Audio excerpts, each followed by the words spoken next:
So hey, welcome to Farmers. Let's make it easy. This is the second part of MedChem semester 5th, chapter 1st. ठीक है. So sorry, this is unit first and the unit first के अंदर जो हमारा जो chapter 2 है जिसका नाम है एंटीनियोप्लास्टिक एजेंट्स, वो हम कंटिन्यू करने वाले हैं. ठीक है. ओके, करेक्शन कर दिया मैंने. तो इसमें हमें 3 SAR के बारे में पढ़ना है. ठीक है.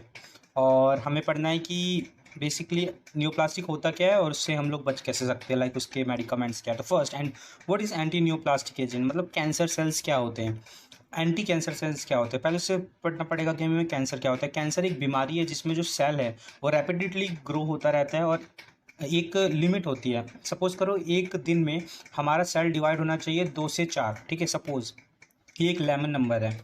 अब ये 2 से 4 होना चाहिए पर आपका बॉडी सिंथेसाइज कर रहा है 10 से 20 पर डे. ठीक है. अब वही 4 8 बनाएगा, वही 8 16 बनाएगा, पर जो आपका बन रहा था 10, वो 10 से 100 बनाएगा, 100 से 1000 बनाएगा. तो आप देख सकते हो कि कुछ ही दिनों में आपको कितना सारा वो सेल्स देखने को मिल जाएगा. This is what cancer do. ठीक है. कैंसर ये काम करता है. पर मेन थिंग इज़ कि आपका जो नंबर ऑफ ग्रोइंग है, मतलब कि हाइपरट्रॉफी है जो कि बढ़ रहा है, नंबर ऑफ सेल बढ़ रहा है आपका, वो बढ़ तो रहा है पर डेथ भी कम हो रहे हैं. इसका मतलब क्या हुआ. सपोज़ करो कि एक दिन में 4 बनने चाहिए थे और 2 को मर जाना चाहिए था. ओके. एक दिन में 4 सेल बनने चाहिए थे और 2 को मर जाना चाहिए था, पर 4 के बजाय 10 बन रहे और मर सिर्फ एक ही रहे. ठीक है. तो ये भी सेल कैंसर इस तरह से हो सकता है आपकी बॉडीज़ में. ठीक है. तो अब हम लोग पढ़ते हैं कि it is a group of disease that involves abnormal या uncontrollable cell division of the body cell. Okay. Cell division क्या होता है, देखो 2 तरीके से होता है, मियोसिस और माइटोसिस. माइटोसिस से होता है आपके बॉडीज़ का डिफ्रेंशिएशन, लाइक बॉडीज़ के जितने भी सेल है, ठीक है, वो माइटोसिस से बनते हैं. और जो सेक्स सेल्स हैं, आपके गैमेट्स वगैरह हैं, ठीक है, ये सब जो जितने भी सेल्स हैं वो मियोसिस से आपके बनते हैं. तो फॉर एग्जांपल मैं मियोसिस ले लेता हूँ. इसमें क्या होगा, ये 1 से 2 बनेगा, 2 से 4 बनेगा, 4 से 8 बनेगा. ठीक है. पर यहाँ पे क्या है, ये अनकंट्रोलेबल वे में स्टार्ट हो जाएगा ग्रो होना, जिसकी वजह से क्या हो जाएगा, इसकी लिमिट फिक्स नहीं रहेगी और पता है बहुत सारे ग्रो होना स्टार्ट हो जाएंगे. तो सपोज करो ये रहा पेरेंट सेल और 1 से 2 बन रहा है, 2 से 4, 4 से 8 एंड सो ऑन, ये बढ़ता जा रहा है. तो आपका सेल ऐसा दिखना चाहिए था, एक बाउंड्री में पैक होना चाहिए था. ठीक है ना. पर आपको एक बम्प देखने को मिलेगा वहाँ पे जहाँ पर भी कैंसर हो रहा होगा. ये डिपेंड करता है कि कहाँ पे हो रहा है. अगर स्किन पे हो रहा है तो स्किन पे आपको बम्प देखने को मिलेगा. वो बम्प को हम लोग कहते हैं नियोप्लाज्म. बम्प मतलब होता है उठा हुआ. ठीक है ना, उठा हुआ सरफेस. तो नियोप्लाज्म उसको कहेंगे. पर जब ये नियोप्लाज्म एक लिमिट के बाद और बढ़ना स्टार्ट हो जाएगा तो हम उसको नाम देंगे ट्यूमर. तो न्यूप्लाज्म क्या होता है, ये abnormal mass of the tissue होता है जो कि ग्रो होता है और डिवाइड हो जाता है बहुत सारे पार्ट में. Then they should or do not die, और ये मरते भी नहीं हैं. And when they should be they lead to the formation of the tumour. उसके बाद वो किस फॉर्म में बन जाते हैं, ट्यूमर के फॉर्म में कन्वर्ट हो जाते हैं. अब बेसिकली ट्यूमर 2 तरीके के होते हैं, बिनाइन और मैलिग्नेंट. बिनाइन मतलब क्या होता है, जब ये हो रहा होता है ना तो ये एक ही जगह पे होता है, लाइक आपके स्किन पे है ना, आपके स्किन के मिडल फिंगर पे है. तो मिडल फिंगर पे अगर कैंसर हो रहा है फॉर एग्जांपल, तो उस वक्त तो बिनाइन सिचुएशन में, तो इस सिचुएशन में आप क्या कर सकते हो, अपने उंगली को काट के फेंक दो. ठीक है. उस वाले पोर्शन को काट दो या फिर बस कैंसर को काट को फेंक दो, तो आप प्रिवेंट हो सकता है वो कैंसर. ठीक है. इसलिए हम लोग उसको कहते हैं बिनाइन. तो एट लोकल पार्ट ये कहीं पर भी फैलता नहीं है. ठीक है. पर प्रॉब्लम कहाँ आता है, हमारा प्रॉब्लम आता है हमारा मैलिग्नेंट में. मैलिग्नेंट क्या है, जब आपका कैंसर फुल्ली डेवलप हो जाता है ना फर्स्ट स्टेज के बाद, तो वो ब्लड के थ्रू, उसके कुछ पार्ट्स ब्लड के थ्रू ट्रैवल करते हैं और अलग अलग बॉडी में पहुंच जाते हैं आपके, और वहाँ पर भी वो कैंसर डेवलप करने लग जाते हैं. तो वो वाला स्टेज बहुत ही ज़्यादा खतरनाक होता है क्योंकि उसको प्रिवेंट करना बहुत ही ज़्यादा मुश्किल है और कहीं ना कहीं हद तक ये इम्पॉसिबल है, नेक्स्ट टू इम्पॉसिबल अभी के टाइम पे. तो उस तरह के सिचुएशन को हम लोग कहते हैं मैलिग्नेंट कैंसर. ठीक है ना. ये बहुत ज़्यादा डेंजरस होते हैं. अब मैंने बता दी कि सेल एबनॉर्मल वे में ग्रोथ होता है और बहुत सारे सेल में कन्वर्ट हो जाता है. तो अभी किस वजह से होता है, तो कंडीशन इसकी ये है कि वो फॉलो नहीं करते अपना प्रॉपर वे, जितना बनना चाहिए, जितने टाइम पे जितना बनना चाहिए, जितना डिस्ट्रक्शन होना चाहिए था, एप्टोसिस होना चाहिए था, वो सब नहीं होता है. अनकंट्रोलेबल वे में सेल डिवीज़न होता है, टिश्यू पे इन्वेड करता है और अलग अलग पार्ट पे वो डिफरेंट फैल जाता है, जिसकी वजह से आपको अलग अलग एरिया में मैलिग्नेंट कैंसर देखने को मिलता है और साथ ही साथ इनका जो डेथ रेट है वो भी कम हो जाता है। तो this is what a cancer is. और हम लोग इसको थोड़ा सा पढ़ते हैं कि कैंसर के टाइप्स। तो उसको पढ़ने से पहले हम लोग जान लेते हैं कि किस वजह से होता है कैंसर। तो डिपेंड करता है, कैंसर किसी भी वजह से हो सकता है आपको। सपोज फर्स्ट लेता हूँ केमिकल। सपोज करो आपको एक फैक्ट्री में काम करते हो, वहाँ पे आपको प्लास्टिक से गुजरना पड़ता है, माइक्रो प्लास्टिक से गुजरना पड़ता है, तो वो आपके बॉडी में जाके आपके केमिकल डीएनए पे चेंजेस लाते हैं, जिसकी वजह से आपको कैंसर वहाँ देखने को मिल जाता है। तो फर्स्ट ईयर हो गया केमिकल वे से आपको कैंसर देखने को मिल सकता है। रेडिएशन बहुत कुछ हो सकते हैं।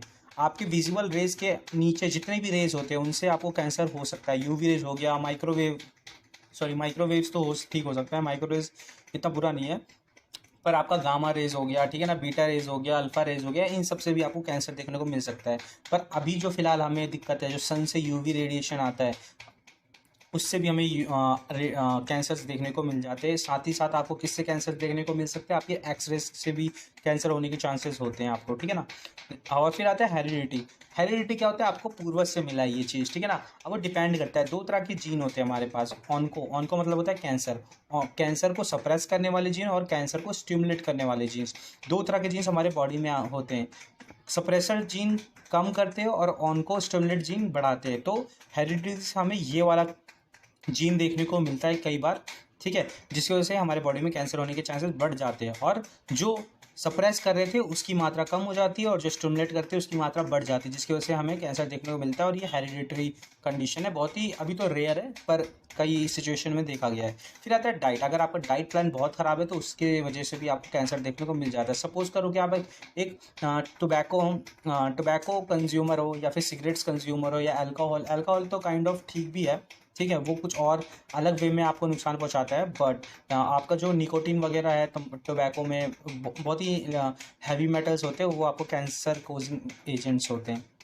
टाइप ऑफ कैंसर्स, कितने कितने तरह के कैंसर्स होते हैं, वैसे तो बहुत तरह के कैंसर्स हैं, इसके ऊपर पूरी बुक बनी पड़ी है, पर मैं आपको मेनली केयरवेल में ये लिखा हुआ था 4 तरह के, जो कि पेपर के लिए सफिशिएंट है, तो 4 ही मैंने अभी रखा है।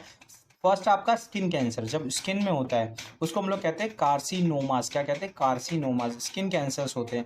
इसमें क्या होता है, बम्प हो जाता है। सपोज करो ये रहा आपका ऑर्गन, ठीक है, उसके ऊपर फूल जाएगा, उस तरह के कैंसर को हम लोग कहते हैं कार्सिनोमास। ये मेजरली स्किन्स पे देखे जाते हैं। आपके ब्रेस्ट हो सकते हैं, वो प्रोस्टेट कैंसर हो सकते हैं, लंग कैंसर हो सकते हैं, या फिर कोलोरेक्टर कैंसर होते हैं, मतलब एनस वाले पार्ट में आपके कैंसर हो सकते हैं। इसको हम लोग कहते हैं कार्सिनोमास। इसका मतलब क्या है, स्मूथ मसल्स हो गया या फिर स्किन हो गया या ऊपर वाली जितने भी लेयर है वहाँ पे आपको कैंसर देखने को मिलेंगे। फिर आता है सार्कोमास क्या होता है, कनेक्टिव टिश्यूज जितने भी हमारे बॉडी में, वहाँ पे अगर कैंसर हो जाता है उसको हम लोग कहते हैं सार्कोमास। इसका एग्जांपल क्या है, सबसे अच्छा है, देखो सपोज करो हड्डी, आपका बोन है, बोन एक कनेक्टिव टिश्यू है, वहाँ पे अगर आपको देखने को मिला कोई भी बम्प या फिर वहाँ पे कैंसर देखने को मिला, एबनॉर्मल ग्रोथ देखने को मिला, तो वो किस तरह का कैंसर पे कंक्लूड होता है, वो होता है सार्कोमास कैंसर्स होते हैं वो, ठीक है ना। ये इसका एग्जांपल क्या है, आपके fat cells, muscle cells, nerve, tenders, joints, blood vessels, lymph, cartilage and the bones, यहाँ आपको देखने को मिलेंगे, तो वो आपके सार्कोमास होते हैं। फिर आते हैं ल्यूकीमियाज क्या होते हैं, ये आपके कौन से होते हैं, ब्लड। इसका अच्छा एग्जांपल है ब्लड में अगर आपको ब्लड का कैंसर है या उसकी प्लाज्मा कैंसर है, तो उस तरह के कैंसर्स को हम लोग कहते हैं ल्यूकीमियाज, ठीक है ना, ल्यूकीमिया भी कहते हैं हम लोग इसको, ठीक है, कई बार।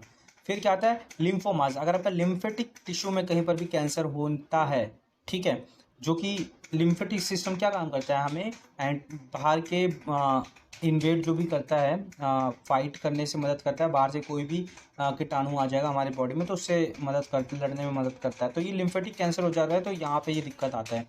अभी तक बहुत सारे दिक्कत है, अभी बहुत सारे मेडिसिन आ चुके हैं, तो कैंसर का ट्रीटमेंट अवेलेबल है, पर अगर जितने ही अर्ली स्टेजेस में आप करवा लोगे ट्रीटमेंट तो बेटर है, क्योंकि लेटर स्टेज जब पहुंच जाता है, वो फैलना स्टार्ट हो जाता है, मैलिग्नेंट हो जाता है, तो उस वक्त बहुत ही कम चांस रह जाते हैं किसी भी बंदे को सर्वाइव करने के।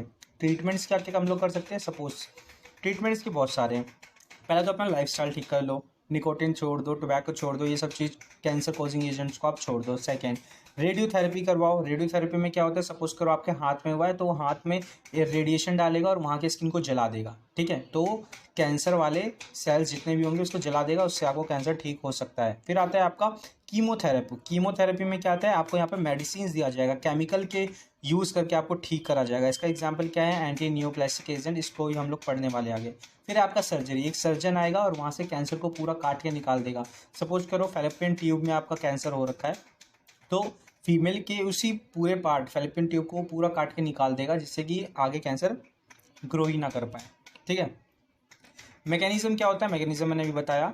ये क्या है, the main reason of the cancer is abnormal और अनकंट्रोलेबल सेल डिवीजन, जिसको हम लोग प्रोलाइफरेशन भी कहते हैं।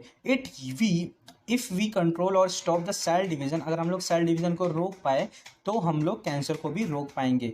तो मेन मैकेनिज्म क्या होता है, एजेंट दैट आर, इस तरह के एजेंट्स को हम लोग यूज़ करते हैं जो सेल डिवीजन को रोक पाए। Now this are very from type to type, ये अलग अलग टाइप के हिसाब से अलग अलग इसके क्लासिफिकेशंस होते हैं, ठीक है। तो फर्स्ट इज एल्किलाइटिंग एजेंट, नाम सुन के पता लग रहा है चिलेशन कर देना, मतलब कि बाइंड करके उसको अनएक्टिवेट कर देना, जैसे कि आप अपने लैब में करते हो ना। सो अल्कलाइटिंग एजेंट से नहीं होता है आपका, लाइक एक मेटल होता है और उसको डालते हैं तो चिलेट फॉर्म कर लेता है, तो उस तरह का यहाँ पे प्रिंसिपल वर्क करता है। तो इसमें क्या होता है, देखो बहुत ही ईजी है। Suppose this agent which comes under the classification of anti neoplastic, anti cancer इसको कहते हैं। ये लोग कोवैलेंटली बॉन्ड बना लेते हैं डीएनए के साथ। डीएनए देखो सेल्स के अंदर डीएनए होता है ना, कोवैलेंटली बॉन्ड बना देंगे। अब कोवैलेंट बॉन्ड बनाने के बाद वो डीएनए ट्रांसक्रिप्शन पे नहीं जा पाएगा और सेल डिवीजन पे नहीं जा पाएगा। सेल डिवीजन पे नहीं जा पाएगा तो दूसरा सेल पनपेगा ही नहीं, और जब वो जन्म नहीं ले पाएगा दूसरा सेल, तो इसके वजह से क्या है, हमारा कैंसर रुक जाएगा। क्योंकि कैंसर का काम क्या था, 1 से 2 बनना, 2 से 4, पर हम लोग 1 से 2, 2 से 4 ही नहीं बनने दे रहे उसे, तो हमारा कैंसर ठीक हो जाएगा। तो मैकेनिज्म क्या है, ये देखो 2 फेज होते हैं आपके, कोई माइटोटिक डिवीजन हो या म्योसिस डिवीजन हो, बाकी अलग अलग चीज़ें, वो डिटेल में अलग चीज़ें, पर 2 मेन स्टेप्स होते हैं, कैरियोजेनेसिस और साइटोकाइनेसिस। कैरियोकाइनेसिस में क्या होता है, कैरियो मतलब होता है न्यूक्लियस, न्यूक्लियस जब डिवाइड हो रहा होता है उसको कहते हैं कैरियोकाइनेसिस। काइनेसिस मतलब होता है पार्ट डिवाइड होना, 1 से 2 हो जाना, ठीक है। तो ये कैरियोकाइनेसिस मतलब कि जो उसका न्यूक्लियस था वो 1 से 2 हुआ है। अब न्यूक्लियस 2 होने के बाद ये सेल डिवाइड हो जाते हैं, तो साइटो का मतलब होता है सेल काइनेसिस मतलब सेल का 2 हिस्सों में बढ़ जाना, इस कॉल्ड साइटोकाइनेसिस। अब इसमें क्या होता है, देखो कैरियोकाइनेसिस न्यूक्लियस में होता है, रेप्लिकेशन डीएनए होता है और 1 से 2 हिस्सों में वो बढ़ जाता है। पर जो ये अल्किलाइटिंग एजेंट्स होते हैं, इसका एक एग्जांपल ले लेता हूँ आपका, कौन सा, ये मीक्लोरिथामीन। देखो ये बना कैसे है, एमी मतलब मीथेन, ये रहा मैंने मीथेन जोड़ दिया। इसको पढ़ने से पहले ऊपर आता हूँ मैं, ये कौन से, ये फैमिली बिलोंग करते हैं नाइट्रोजन मस्टर्ड्स के, ठीक है। तो नाइट्रोजन मस्टर्ड ऐसा दिखता है आपका कुछ, ठीक है, और इसी के ये सारे डेरिवेटेड है, मतलब इसी को देख के इनके मॉडिफिकेशन करके बनाया गया है। तो अच्छा एग्जांपल है मीक्लोरिथामीन, ठीक है। एमी मतलब होता है मीथेन, क्लोर मतलब होता है क्लोरीन, ठीक है, ये रहा 2 क्लोरीन बना दिया आपने। इथ मतलब इथेन, यहाँ भी इथेन बना दिया, अमीन यहाँ पे बीच में अमीन बना दिया। ये स्ट्रक्चर आपको याद हो गया होगा, इस स्ट्रक्चर को उठा के यहाँ पे ले आओ, ठीक है। अब देखो क्या करेगा, यहाँ पे सबसे पहले है ना ये टोटामेरिज्म दिखाते हैं। टोटामेरिज्म में क्या होता है, आपका ये क्लोरीन हटेगा, ठीक है, और ये नाइट्रोजन ये इस वाले कार्बन के साथ जाके बॉन्ड बना लेगा, तो ये कुछ ऐसा दिखने लग जाएगा ट्राइंगल, और नाइट्रोजन के ऊपर पॉजिटिव चार्ज आ जाएगा, और क्लोरीन तो अलग हो ही गया है, ठीक है। इसको हम लोग कहते हैं एजीरीडीनियम आयन, क्या कहते हैं, एजीरीडीनियम आयन कहते हैं। अब ये वापस से जब खुलेगा तो ये वापस से अपना अपना बॉन्ड ले लेगा वापस से, और कार्बन के ऊपर पॉजिटिव चार्ज आ जाएगा, ठीक है। यहाँ पे आपको एक कार्बोनियम आयन देखने को मिला है। अब ये कार्बोनियम आयन अनस्टेबल है, इनको चाहिए बॉन्ड बनाना है किसी के साथ, तो वो लोग कहाँ जाते हैं, जो इसको बॉडी में इंसर्ट करा जाता है तो वो लोग जाते हैं ग्वेनिन के पास। अब ये डीएनए का सीक्वेंस होता है ATCG, इस फॉर्म में होता है ये। ए हमेशा टी के साथ बॉन्ड बना के रखेंगे और जी हमेशा सी के साथ बॉन्ड बना के रखेंगे, ठीक है। तो ये जो अल्कलाइटिंग एजेंट्स हैं, ये जब कार्बोनियम आयन में कन्वर्ट हो जाते हैं तो ये लोग ढूंढते हैं जी को, मतलब ग्वानिन को ढूंढते हैं। किसको ढूंढते हैं, ग्वानिन को ढूंढते हैं। तो ग्वानिन कुछ ऐसा दिखता है हमारा, ठीक है, ग्वानिन ऐसा दिखता है। तो वो इस नाइट्रोजन मतलब 7वें नंबर पे जो नाइट्रोजन होता है ना, उसके पास ये जो पॉजिटिव चार्ज था हमारा, वो ये वाला पॉजिटिव चार्ज जाएगा और इसके साथ बॉन्ड बना लेगा, ठीक है, बॉन्ड बना लेगा तो ये कुछ ऐसा देखने को बनेगा अब आपको, ठीक है। अब ये जो क्लोरीन है सेम यही वाला स्टेप दोबारा से होगा, ये ट्रायंगल मतलब एज अ रेडियम आयन बनेगा, फिर वापस से खुलेगा कार्बोनियम आयन बनेगा, मतलब इस वाले सी के ऊपर पॉजिटिव चार्ज आ जाएगा। अब इस वाले सी के ऊपर पॉजिटिव चार्ज आ गया, इसको भी अभी ग्वानिन चाहिए, तो ये लोग अब इस वाले में तो बॉन्ड बना ही रखा था, अब ये वाले ग्वानिन के साथ बॉन्ड बना लेगा, ठीक है। अब ग्वानिन के साथ बॉन्ड बना लिया, ये रहा।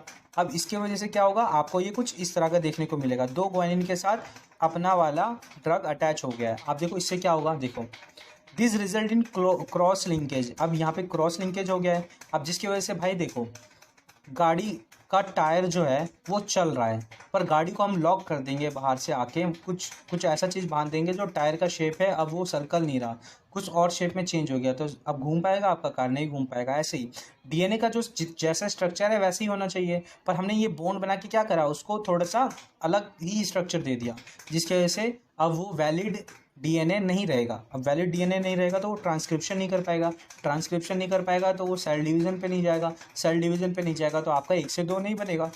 That's how alkylating agents work in our कैंसिंग, मतलब एंटी न्यूप्लास्टिक एजेंट की तरह ये कैसे काम करता है मैंने आपको ये बता दिया। अब ये रहा इसके कुछ एग्जाम्पल्स, ठीक है। ये 3 तरीके के होते हैं आपके प्योरिन डेरिवेटिव्स एंड ये रहा देखो, सॉरी ये नहीं होते। एंटी न्यूप्लाज्मिक अल्काइलिजिंग एजेंट के कुछ एग्जांपल बताता हूँ। ये मैंने आपको बता दिया स्ट्रक्चर, इसी से नीचे वाला बन जाएगा। देखो साइक्लो मतलब हमें साइकिल बनाना है किसका, फॉस्फेट ग्रुप का। तो पहले फॉस्फेट ग्रुप देख लो, फॉस्फेट के साथ कितने ऑक्सीजन होंगे, एक ऑक्सीजन, नीचे ऑक्सीजन, अमीन, देखो अमाइड, यहाँ पे अमाइड लगा दो आप, ठीक है। अमाइड लगा दिया, उसको अब 3 कार्बन के साथ अटैच कर दो, मतलब साइक्लिक फॉर्म में इसको बना दो।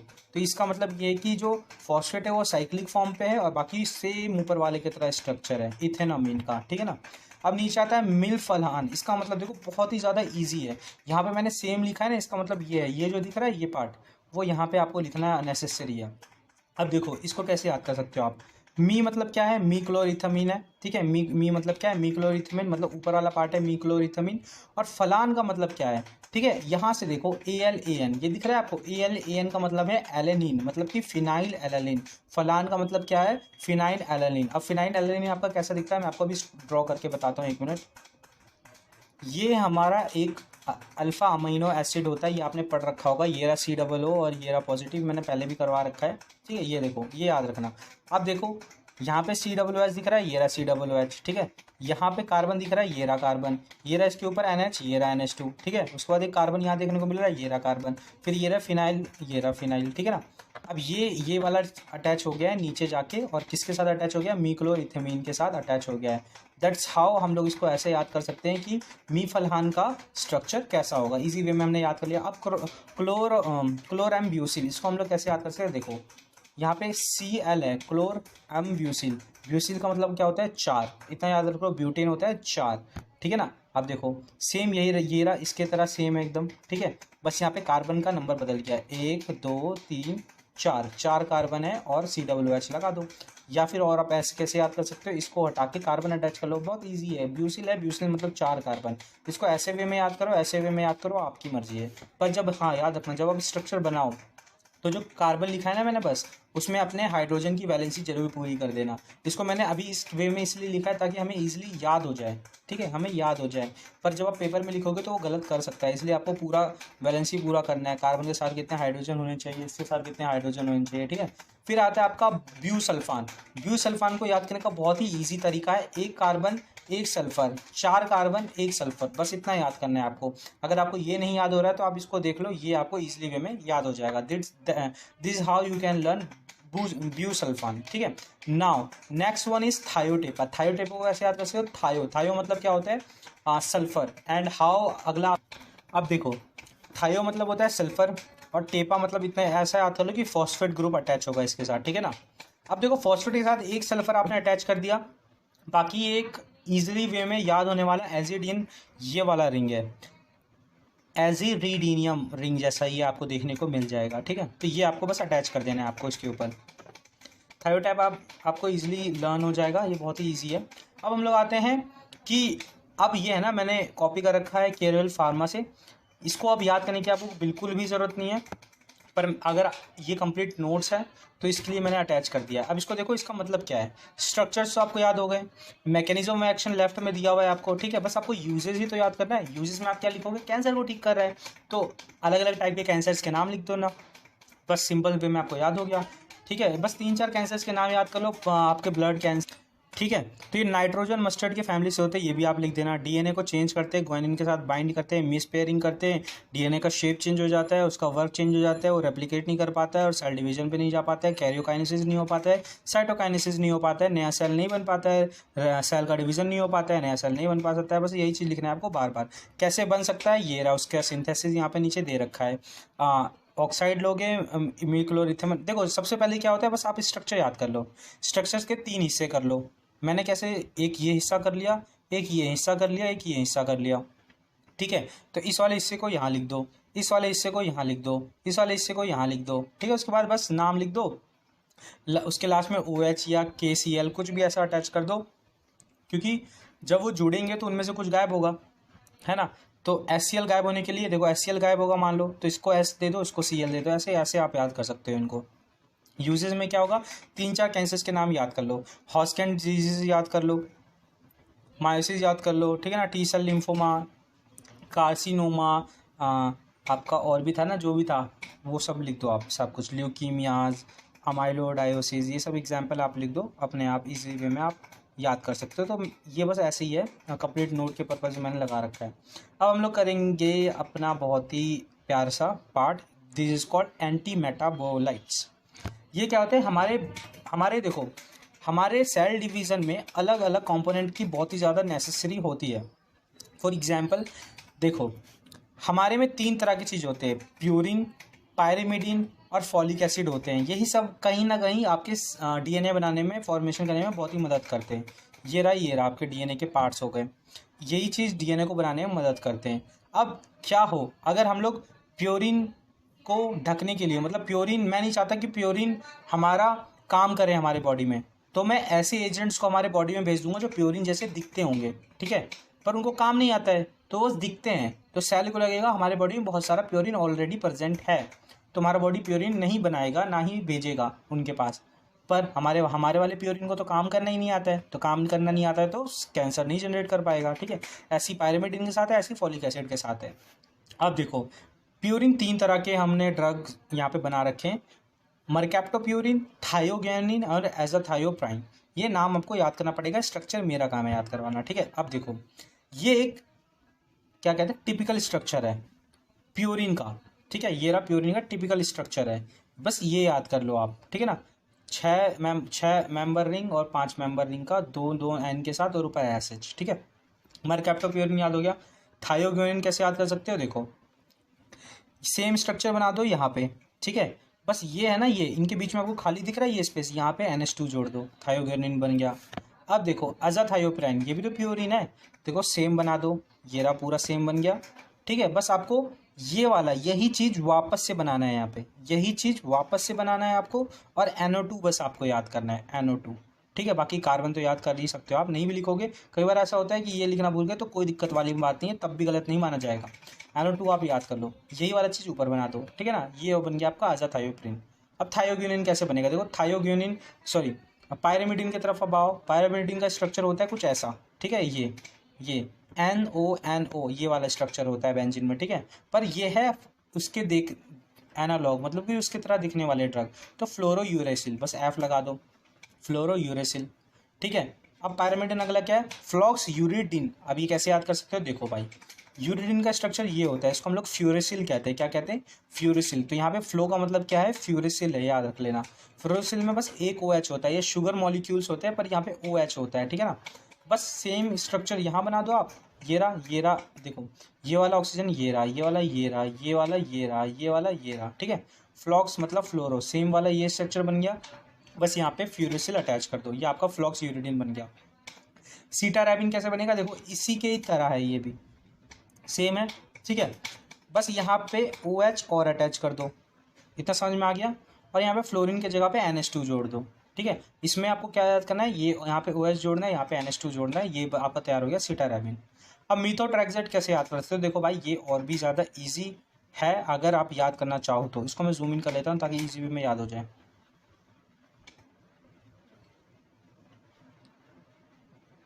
अब देखो भाई, अब ये प्यूरिन जैसा ही है, ठीक है, क्या है, काइंड ऑफ प्यूरिन ही है। बस यहाँ पे 6 और 5 मेंबर का बनाना पड़ रहा था, उसमें यहाँ पे दोनों ही 6 6 मेंबर के, 6 6 मेंबर के बना दिया आपने, ठीक है, इजी वे में बन गया। एंड नाइट्रोजन नाइट्रोजन दे दिया। अब यहाँ पे जो खाली बच गए थे वहाँ पे आप यहाँ पे O लगा रहे थे, पर यहाँ पे NH2 लगाना है।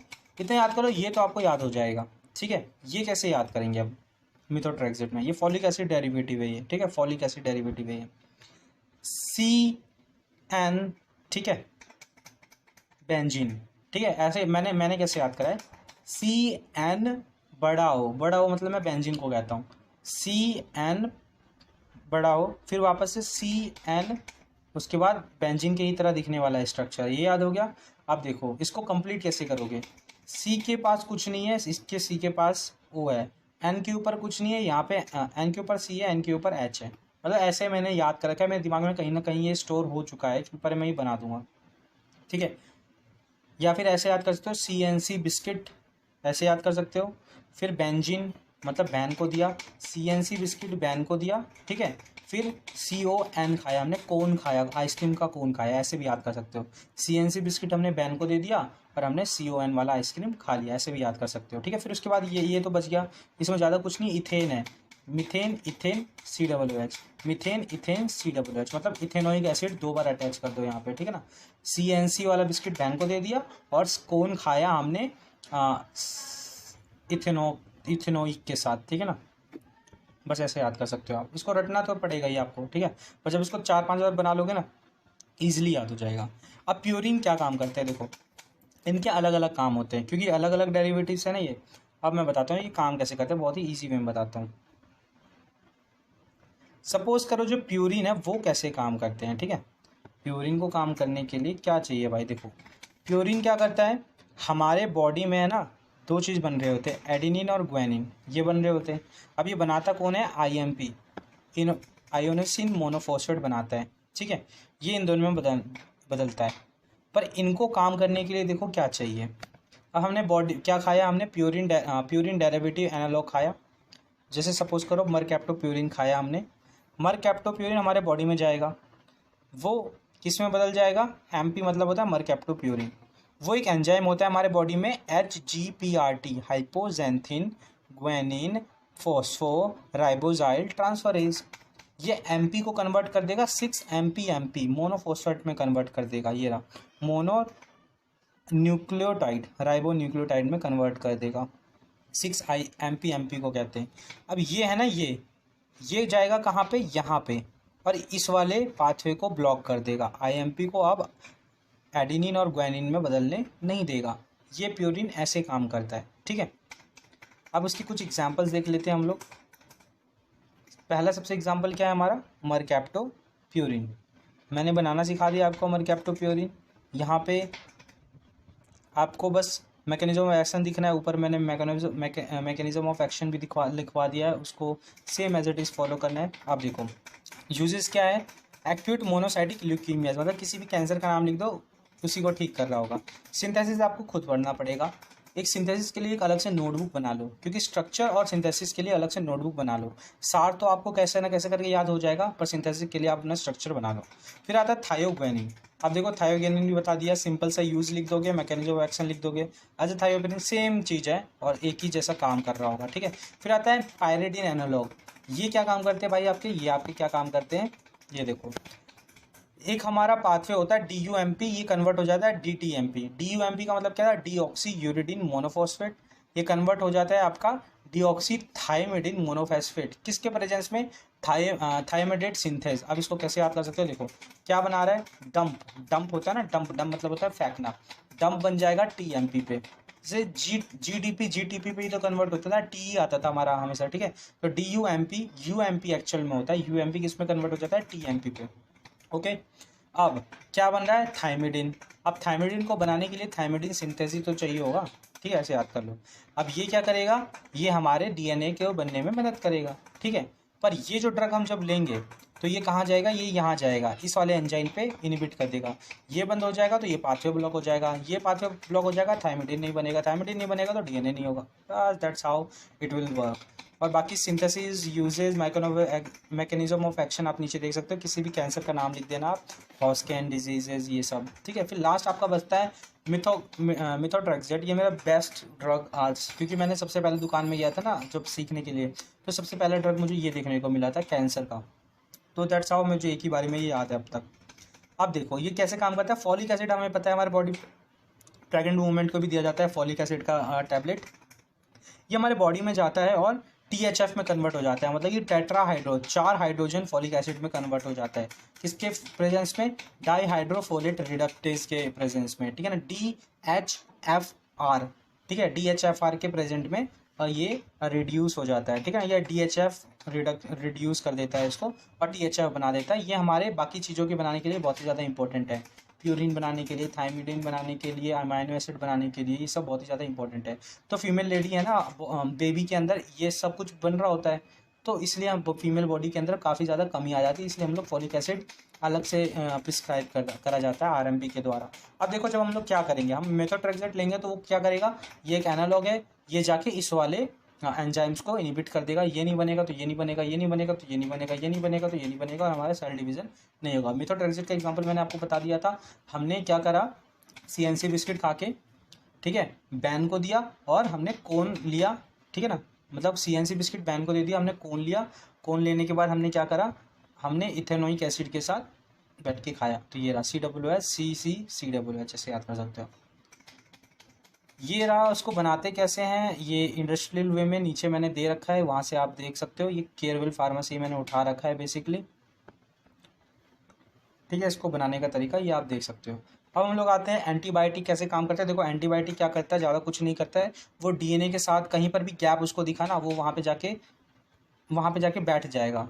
अब बैठने की वजह से वहाँ पे धीरे धीरे करके अटैच होना स्टार्ट हो जाएगा DNA के साथ, या कहीं पर भी उसको स्पेस मिला वो जाके, इंटरकैलेशन का मतलब होता है बीच में कहीं पर भी, मतलब हेलिकल स्पेस होता है ना, ये रहा, ये ऐसा होता है ना हमारा DNA, तो कहीं पर भी उसको स्पेस मिला वो वहाँ जाके बाइंड हो जाएगा और DNA का स्ट्रक्चर चेंज कर देगा, ठीक है, जिसकी वजह से ट्रांसक्रिप्शन नहीं हो पाएगा, सेल रेप्लिकेशन नहीं हो जाएगा, सेल डिवीजन नहीं हो पाएगा, ठीक है। और कई बार तो ऐसा होता है स्ट्रैंड को ही बीच में से वो तोड़ देता है। तो इस तरह से एंटीबायोटिक काम करते हैं। इसका एग्जांपल क्या है आपका, डेक्टिनोमाइसिन, ये रहा इसका स्ट्रक्चर, नहीं भी याद करोगे चलेगा, पर कैसे आप इसको याद कर सकते हो, देखो अगर आपको आता है अमाइनो एसिड्स के नाम, वैलिन, प्रोलिन, ठीक है, सैरिन, ये पता नहीं कौन सा है, ये थ्रियोनिन, ठीक है ना, सेम इसी की तरह यही है, हाँ ये रहा, सैरिन, प्रोलिन, वैलिन, थ्रियोनिन, ठीक है, सेम ये रहा, और यहाँ पे एंथ्रेसिन ग्रुप बना दो और कार्ब इसके साथ अटैच कर दो। ये मेरे को भी याद नहीं है टू बी ऑनेस्ट, पर अगर आप याद करो, अगर बहुत सारा टाइम है तो आप इसको याद कर सकते हो। ऐसे ये क्या है, डियोनोरोबिसिन इसको, या फिर डोनोमाइसिन के नाम से भी हम लोग इसको जानते हैं, डेक्टिनोमाइसिन, डोनोरोबिसिन के नाम से हम लोग इसको जानते हैं। और हमारा क्या है, डॉक्सोरिबोसिन, ये रहा, इसका स्ट्रक्चर ये रहा, विलियोमाइसिन, इसका स्ट्रक्चर ये रहा। इसको आप याद भी कर सकते हो, पर मेरे लिए बहुत ज़्यादा हार्ड था तो मैंने इसको अभी स्किप कर दिया है, क्योंकि मेरा पेपर कल ही है, ठीक है।